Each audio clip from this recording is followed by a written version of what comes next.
Everyone just looks so sad. But putting a mask on, it's almost like instantly we've got my sad cloak on and everyone is just looks downtrodden, isolated. I think it's the isolation that I'm looking forward to seeing that lift a little bit. Not that in the shops and stuff, I'm not bothered. I don't like people over my shoulders in the shops anyway. Like if somebody gets too near me in the shop before COVID, I would be saying, look, why are you at my shoulder? But just the friendly smiles that people would give when you're in the shops or just stopping to talk to people. I mean, before lockdown, I've always had a dog and I've always walked the dog, and you'd always stop and have a little friendly chat with someone. And at first, it was people would be crossing the road when you approach them, and even now, it still happens. People are avoiding everybody, and I think I'm hoping that will, when we get back to some sort of normality, people will get back to that community feeling of you can just speak to the person at the bus stop and not feel like they're going to be spreading their germs over you. For me personally, it's meant a complete loss of livelihood because my husband and I run the business together. So we've kind of been in limbo for the last year, really not knowing whether we were going to start again, when we had to stop. It's been quite fractious, actually, I'd say. We didn't know whether we would be able to come back, just whether the pools would ever open again, first of all, whether we'd be allowed to hire again, because our business is not, we can't just run down the park or hire any old hall. It's very specific. We have to have a swimming pool, as we can't run the lessons. I'm quite optimistic. So I was saying, oh yeah, we'll be back, you email everybody and you jolly it along. Yeah, don't worry, this is going to be temporary. We'll be back after Easter. This was obviously 2020. Then it just set in and we weren't. So some people were just happy to bring their kids along. They appreciated, as we said, and we have been saying all along, that you're in a pool full of chlorine, and the statistics for any transmission in chlorine are virtually, nothing is risk-free, but very, very low risk. But there were some people that couldn't accept that, so they were not coming. And then others were, oh yeah, okay, this is fine, we'll come along. And when we finally did go back, we put in so many safety measures. We changed our lesson structure completely, we reduced our class sizes, a cleaning regime, a one-way system. It was so much work to finally get ourselves back into the pool.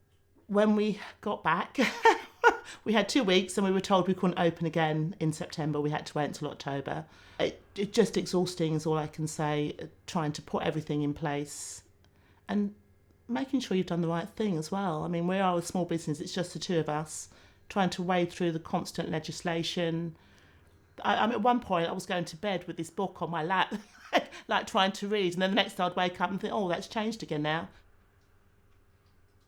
The media, I must say, is a terror because people read things and then, at one point somebody phoned me up and said, there's been an outbreak in Enfield, we want to cancel our lessons. And it's having no control. I think that's the thing that's kept me up at night.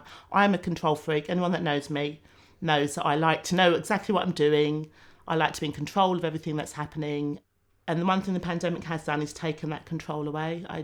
The not knowing is the thing that has probably kept me up at night more than anything else. The worry of... Actually, probably not even the worry, it's just the not knowing. I was actually quite relieved at the last announcement when they said this is the clear pathway and we knew that we wouldn't be going back until April the 12th. That's probably the best time that I've had since this pandemic because I've been able to hunker down and say, right, I know that we are not going to be back in that pool until after April the 12th. Therefore, I can relax. Actually, yeah, that's probably the first time I've said that out loud, but yeah. In my household, there are myself, my husband, and we have 3 adult males living with us. So when we first locked down, it was a little strange because we were all in the house together all day, every day, which is just unheard of. Everyone's always in and out at different times and stuff.